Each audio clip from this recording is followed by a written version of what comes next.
In this video, we will walk through the brush tool in MeshInspector, a sculpting feature designed for precise adjustments to meshes.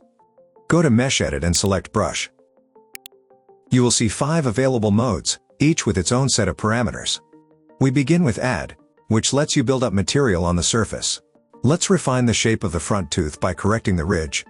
The scale of the modification is intentionally small, so we stick to our default settings. With Add mode active, place the cursor over the area and make a click or hold the mouse button to apply the tool continuously. There are several ways to adjust the brush radius. You can enter values manually, drag the slider, or use one of the radius presets, hotkeys from 1 to 5. A small brush is ideal for precise sculpting. A larger brush is helpful for broader zones. Another way is to resize the brush directly in the viewport using Ctrl and the mouse wheel or touchpad pinch. This behaves just like zooming. Scroll up to enlarge the brush. Scroll down to shrink it. Also, you can control the level of material thickness, which defines how much we add or remove. Sharpness controls how strongly the brush influences area away from the center. A higher value creates a more focused and steep transition. Smoothness defines how much brush automatically smooths the edited area after the stroke. A value of 0 disables smoothing. Higher values produce a softer and blended transition. Next, switch to Remove. As the name suggests, it removes surface material. The controls are identical to Add. The only difference is the direction of the modification. To better see the changes at the triangle level, we press L and repeat the removal on another area.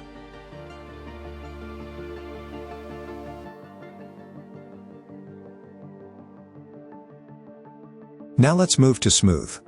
This mode evens out irregularities, removes noise, and blends local edits into the surrounding surface. We place the cursor over the area with an obvious defect, and drag to gently soften it. To better see the changes at the level of triangles, we press L again and smooth another tooth.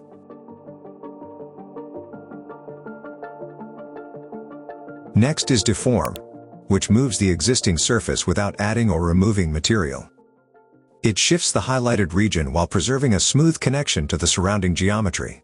For this tool, it's best to use a larger brush radius, enough to cover most of the tooth surface.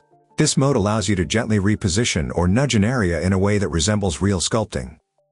Select Deform, choose the radius, and then click and drag.